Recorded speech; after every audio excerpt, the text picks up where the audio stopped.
ಸಂಸದರು ಆಗಿರುವಂತಹ ಮಹಾರಾಜ ಯದುವೀರ್ ಒಡೆಯರ್ ಈ ಬೆಳವಣಿಗೆಯ ಬಗ್ಗೆ ಪ್ರತಿಕ್ರಿಯೆ ನೀಡಿದ್ದಾರೆ. ಪ್ರತಿಯೊಬ್ಬರಿಗೂ ಅವರ ಸಂಪ್ರದಾಯ ಪಾಲಿಸೋದಕ್ಕೆ ಹಕ್ಕಿದೆ, ಆದರೆ ಆ ಸಂಪ್ರದಾಯದಿಂದ ಮತ್ತೊಬ್ಬರ ಧಾರ್ಮಿಕ ಭಾವನೆಗೆ ಯಾವುದೇ ಕಾರಣಕ್ಕೂ ಧಕ್ಕೆಯಾಗಬಾರದು. ಚಾಮುಂಡಿ ಬೆಟ್ಟ, ಚಾಮುಂಡೇಶ್ವರಿ ಮಾತೆಯ ಬಗ್ಗೆ ತಿಳಿದು ಮಾತಾಡಬೇಕು ಅಂತ ಅವರು ಹೇಳಿದ್ದಾರೆ.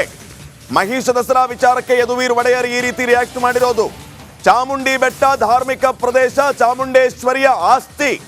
ತಾಯಿಯನ್ನು ಮಹಿಷಾಸುರ ಮರ್ದಿನಿ ಅಂತ ನಾವು ನಂಬ್ತೀವಿ. ಮಹಿಷನ ಸಂಹಾರ ಮಾಡಿದವರು ಚಾಮುಂಡೇಶ್ವರಿ. ಈ ಭಾವನೆಗೆ ಧಕ್ಕೆಯಾಗದಂತೆ ನಡೆದುಕೋಬೇಕು ಎಲ್ಲರೂ. ಪುರಾಣ ಇತಿಹಾಸ ಏನು ಹೇಳುತ್ತೆ ಅನ್ನೋದರ ಅರಿವು ಇರಬೇಕು.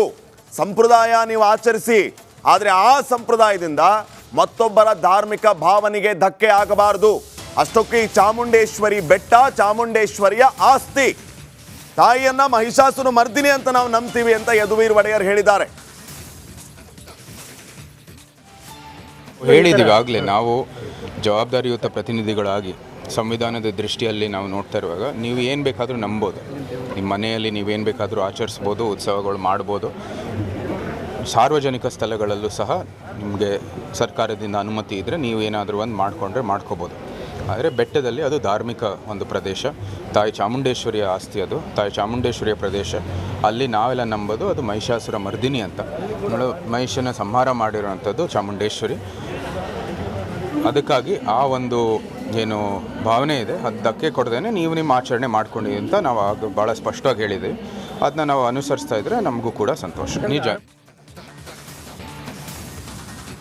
ಸಂಸದರು ಆಗಿರುವಂತಹ ಮಹಾರಾಜ ಯದುವೀರ್ ಒಡೆಯರ್ ಈ ಬೆಳವಣಿಗೆಯ ಬಗ್ಗೆ ಪ್ರತಿಕ್ರಿಯೆ ನೀಡಿದ್ದಾರೆ. ಪ್ರತಿಯೊಬ್ಬರಿಗೂ ಅವರ ಸಂಪ್ರದಾಯ ಪಾಲಿಸೋದಕ್ಕೆ ಹಕ್ಕಿದೆ, ಆದರೆ ಆ ಸಂಪ್ರದಾಯದಿಂದ ಮತ್ತೊಬ್ಬರ ಧಾರ್ಮಿಕ ಭಾವನೆಗೆ ಯಾವುದೇ ಕಾರಣಕ್ಕೂ ಧಕ್ಕೆಯಾಗಬಾರದು.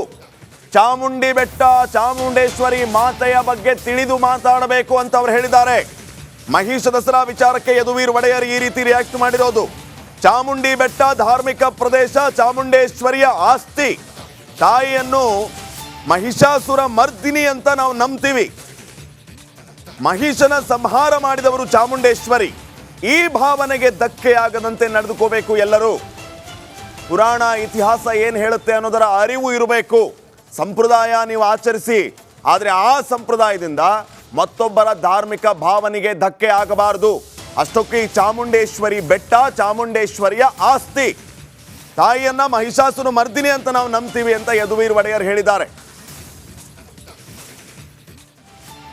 ಹೇಳಿದ್ದೀವಿ ಆಗಲೇ, ನಾವು ಜವಾಬ್ದಾರಿಯುತ ಪ್ರತಿನಿಧಿಗಳಾಗಿ ಸಂವಿಧಾನದ ದೃಷ್ಟಿಯಲ್ಲಿ ನಾವು ನೋಡ್ತಾ ಇರುವಾಗ ನೀವು ಏನು ಬೇಕಾದರೂ ನಂಬೋದು. ನಿಮ್ಮ ಮನೆಯಲ್ಲಿ ನೀವೇನು ಬೇಕಾದರೂ ಆಚರಿಸ್ಬೋದು, ಉತ್ಸವಗಳು ಮಾಡ್ಬೋದು.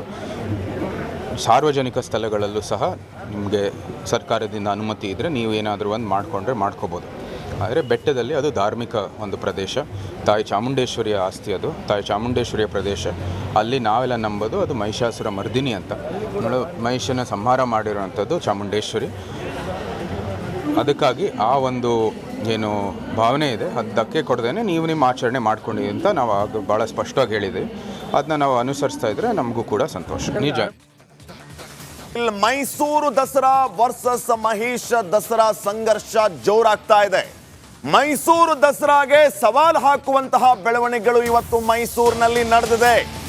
ವಿಶ್ವವಿಖ್ಯಾತ ಮೈಸೂರು ದಸರಾಗೆ ಮೈಸೂರಿಗರೇ ಈ ರೀತಿ ಮಾತಾಡ್ತಾ ಇರೋದು. ಮೈಸೂರಿನವರೇ ಪುರುಷೋತ್ತಮ್, ಮಾಜಿ ಮೇಯರ್ ಪುರುಷೋತ್ತಮ್ ತಮ್ಮದೇ ಊರಿನ ವಿಶ್ವವಿಖ್ಯಾತ ಮೈಸೂರು ದಸರಾಗೆ ಸವಾಲು ಹಾಕ್ತಾ ಇದ್ದಾರೆ. ಇದಕ್ಕಿಂತ ದೊಡ್ಡ ದುರಂತ ಮತ್ತೊಂದಿಲ್ಲ. ದಸರಾ ಉದ್ಘಾಟನೆ ಹೇಗೆ ಮಾಡ್ತೀರಾ ನೋಡ್ತೀನಿ ಅಂತ ಸವಾಲು ಹಾಕಿರೋದು ಈ ಪುರುಷೋತ್ತಮ್. ವೇದಿಕೆ ಮೂಲಕವೇ ನಾನು ಸವಾಲು ಹಾಕ್ತೀನಿ, ದಸರಾ ಬಗ್ಗೆ ಕೆಟ್ಟ ಸಂದೇಶ ಹೋಗಬೇಕು ಅಂತ ಈ ಪುರುಷೋತ್ತಮ್ ಹೇಳಿರೋದು.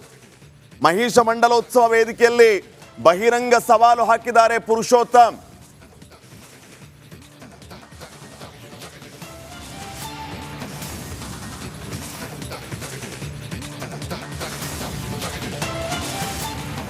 ಇಷ್ಟಕ್ಕೆ ಇವರು ಮಾತು ಬಿಡೋದಿಲ್ಲ, ಮುಂದುವರಿಸ್ತಾ ಹೇಳ್ತಾರೆ, ಮಹಿಷ ದಸರಾಗೆ ಅಡ್ಡಿಪಡಿಸಿದವ್ರಿಗೆ ಮೈಸೂರು ದಸರಾಗೆ ಅಡ್ಡಿಪಡಿಸ್ತೀವಿ, ಯಾವುದೇ ಕಾರಣಕ್ಕೂ ಮೈಸೂರು ದಸರಾ ಆಗೋದಕ್ಕೆ ಬಿಡೋದಿಲ್ಲ ಅಂತ ಹೇಳಿ ಸವಾಲು ಹಾಕಿರೋದು.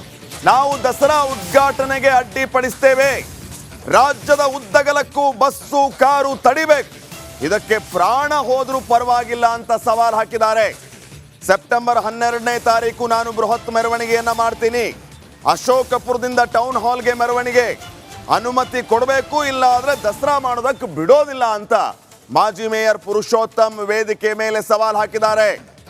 ವೇದಿಕೆಯಲ್ಲಿ ಮಾಜಿ ಮೇಯರ್ ಪುರುಷೋತ್ತಮ್ ಈ ರೀತಿ ಮಾತಾಡಿರೋದು.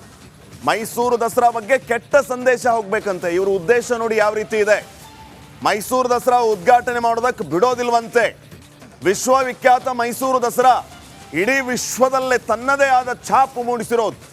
ವಿಶ್ವದ ಮೂಲೆ ಮೂಲೆಯಿಂದನೂ ಬರ್ತಾರೆ ಮೈಸೂರು ದಸರಾ ನೋಡೋದಕ್ಕೆ. ಆದರೆ ಇದೇ ಮೈಸೂರಿನವರಾದ ಪುರುಷೋತ್ತಮ್ ಮೈಸೂರು ದಸರಾ ಬಗ್ಗೆ ಈ ರೀತಿ ಮಾತಾಡ್ತಾರೆ ಅಂತ ಯಾರು ನಿರೀಕ್ಷೆ ಮಾಡಿರ್ಲಿಕ್ಕಿಲ್ಲ. ನಾನಿವತ್ತು ಜಿಲ್ಲಾಡಳಿತಕ್ಕೆ ಸವಾಲು ಆಗ್ತಾ ಇದ್ದೀನಿ. ನೀವು ಯಾವ ರೀತಿ ದಸರಾವನ್ನು ಉದ್ಘಾಟನೆ ಮಾಡ್ತೀರಾ ನಾನು ನೋಡ್ತೀನಿ. ನಿಮ್ಮ ದಸರಾವನ್ನು ಯಾವ ರೀತಿ ಉದ್ಘಾಟನೆ ಮಾಡ್ತೀನಿ ಅಂತಕ್ಕಂಥದ್ದನ್ನ ನಿಮಗೆ ನಾನು ಸವಾಲು ಆಗ್ತಾ ಇದ್ದೀನಿ. ಇಲ್ಲಿ ನಡೀತಕ್ಕಂಥ ಮೈಸಾ ದಸರಾವನ್ನು ಹೊರತುಪಡಿಸಿ ಇವತ್ತು ನಿಮ್ಮ ದಸರಾವನ್ನು ನೀವು 12ನೇ ತಾರೀಕಿಗೆ ಯಾವ ರೀತಿ ಆಚರಣೆ ಮಾಡ್ತೀನಿ ಅಂತಕ್ಕಂಥದ್ದನ್ನು ಕೂಡ ನಾನು ಎದುರು ನೋಡ್ತಾ ಇರ್ತೀನಿ. ನಿಮ್ಮನ್ನು ಬಂಧುಗಳೇ, ಈ 24ರ ಇಡೀ ರಾಜ್ಯಕ್ಕೆ, ಇಡೀ ದೇಶಕ್ಕೆ ಕೆಟ್ಟ ಸಂದೇಶ ಹೋಗಬೇಕು.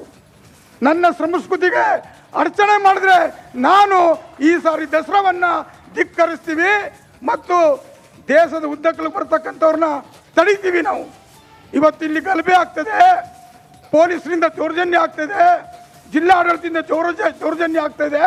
ಹಾಗಾಗಿ ನೀವು ಯಾರು ಕೂಡ ಬರಬೇಡಿ, ಈ ದಸರಾ ಆಗೋದಿಲ್ಲ ಅಂತಕ್ಕಂಥ ಸಂದೇಶವನ್ನ ನಾವೆಲ್ಲರೂ ಕೂಡ ಕೊಡೋಣ. ನಾನಿವತ್ತು ಜಿಲ್ಲಾಡಳಿತಕ್ಕೆ ಸವಾಲು ಆಗ್ತಾ ಇದ್ದೀನಿ. ನೀವು ಯಾವ ರೀತಿ ದಸರಾವನ್ನು ಉದ್ಘಾಟನೆ ಮಾಡ್ತೀರಾ ನಾನು ನೋಡ್ತೀನಿ. ನಿಮ್ಮ ದಸರಾವನ್ನು ಯಾವ ರೀತಿ ಉದ್ಘಾಟನೆ ಮಾಡ್ತೀನಿ ಅಂತಕ್ಕಂಥದ್ದನ್ನ ನಿಮಗೆ ನಾನು ಸವಾಲು ಆಗ್ತಾ ಇದ್ದೀನಿ. ಇಲ್ಲಿ ನಡೀತಕ್ಕಂಥ ಮೈಸಾ ದಸರಾವನ್ನು ಹೊರತುಪಡಿಸಿ ಇವತ್ತು ನಿಮ್ಮ ದಸರಾವನ್ನು ನೀವು 12ನೇ ತಾರೀಕಿಗೆ ಯಾವ ರೀತಿ ಆಚರಣೆ ಮಾಡ್ತೀನಿ ಅಂತಕ್ಕಂಥದ್ದನ್ನು ಕೂಡ ನಾನು ಎದುರು ನೋಡ್ತಾ ಇರ್ತೀನಿ. ನಿಮ್ಮನ್ನು ಬಂಧುಗಳೇ, ಈ 24ರ ಇಡೀ ರಾಜ್ಯಕ್ಕೆ, ಇಡೀ ದೇಶಕ್ಕೆ ಕೆಟ್ಟ ಸಂದೇಶ ಹೋಗಬೇಕು.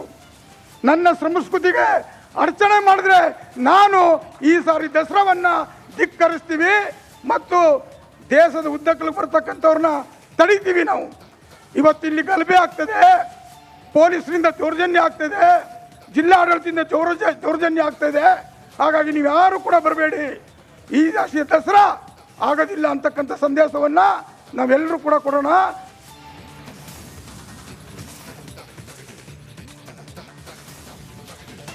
ಇವಾಗ ಇನ್ನಷ್ಟು ಮಾಹಿತಿಯನ್ನ ನೀಡ್ತಾರೆ ಪ್ರತಿನಿಧಿ ಮಹದೇವ ಸ್ವಾಮಿ. ಈಗ ನೇರ ಸಂಪರ್ಕದಲ್ಲಿ ಜಾಯ್ನ್ ಆಗ್ತಾ ಇದ್ದಾರೆ. ಮಹದೇವ ಸ್ವಾಮಿ, ವೇದಿಕೆ ಮೇಲೆ ಪುರುಷೋತ್ತಮ್ ಮಾತಾಡ್ತಾ ಇದ್ದದನ್ನ ನಾವು ಗಮನಿಸಿದ್ವಿ. ನಮ್ಮ ಸಂಸ್ಕೃತಿಗೆ ಅಡ್ಡಿಪಡಿಸಿದ್ರೆ ನಾವು ಮೈಸೂರು ದಸರಾ ಮಾಡೋದಕ್ಕೆ ಬಿಡೋದಿಲ್ಲ. ಸಂಸ್ಕೃತಿ ಯಾವುದು ಅನ್ನೋದನ್ನ ಇವರಿಗೆ ಪರಿಚಯ ಮಾಡಿಸ್ಕೊಡ್ಬೇಕಾ ಹೇಗೆ? ಇವರು ದಸರಾ ತಡಿತೀವಿ ಅಂತ ಹೇಳೋದಲ್ಲದೆ ದೇಶದ ಉದ್ದಗಲಕ್ಕೆ ಬರೋ ಜನರನ್ನು ತಡಿತೀವಿ ಅಂತ ಹೇಳ್ತಾರೆ.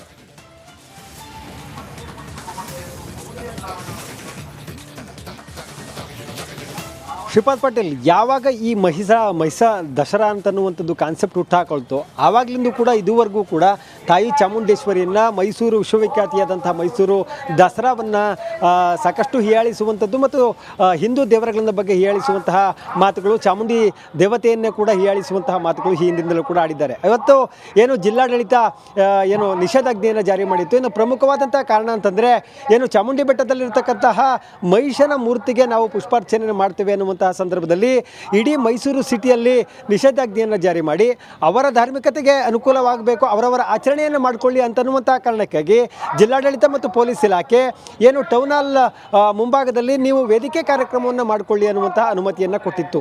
ಆ ಅನುಮತಿಯನ್ನು ಕೊಡದೇ ಇರೋದಕ್ಕೆ ಅಂದರೆ ಪ್ರಮುಖವಾಗಿ ಅದ್ದೂರಿಯಾದಂಥ ಮೈಸೂರು ದಸರಾ ಆಚರಣೆ ಮಾಡಲಿಕ್ಕೆ ಅನುಮತಿಯನ್ನು ಕೊಟ್ಟಿಲ್ಲ ಅಂತನ್ನುವಂಥ ಕಾರಣಕ್ಕಾಗಿ ಇಡೀ ಜಿಲ್ಲಾಡಳಿತವನ್ನು ಇವರು ಹೀಯಾಳಿಸಿರುವಂಥದ್ದು. ಜೊತೆಗೆ ನೀವು ಗುಲಾಮರಂತೆ ವರ್ತನೆಯನ್ನು ಮಾಡ್ತಾ ಇದ್ದೀರಿ, ಒಂದು ರಾಜ್ಯ ಸರ್ಕಾರದ ಗುಲಾಮರಂತೆ ಇರುವಂತೆ ವರ್ತನೆಯನ್ನು ಮಾಡ್ತಾ ಇರುವಂಥದ್ದು. ಜೊತೆಗೆ ಪೊಲೀಸ್ ಇಲಾಖೆ ಅಧಿಕಾರಿಗಳು ಕೂಡ ನೀವು ರಾಜೀನಾಮೆಯನ್ನು ಕೊಟ್ಟು ಹೋಗಬೇಕು, ನಮಗೆ ಅನುಮತಿಯನ್ನು ನೀಡಿಲ್ಲ ಅನ್ನುವಂಥ ಮಾತನ್ನು ಹೇಳಿದರು. ಮುಂದುವರೆದು ಮಾತನಾಡ್ತಾರೆ, ನಿಜಕ್ಕೂ ಕೂಡ ನಾಲಿಗೆಯನ್ನು ಹರಿಬಿಟ್ಟಂತೆ ಮಾತನಾಡಿದ್ರು ಅಂತ ಹೇಳಿದ್ರು ಕೂಡ ತಪ್ಪಾಗಲಿಕ್ಕಿಲ್ಲ. ಯಾಕಂದರೆ ಈ ಮೈಸೂರು ದಸರಾ ಅಂತಂದರೆ ಇಡೀ ವಿಶ್ವವಿಖ್ಯಾತಿಯನ್ನು ಪಡೆದಿರುವಂಥದ್ದು.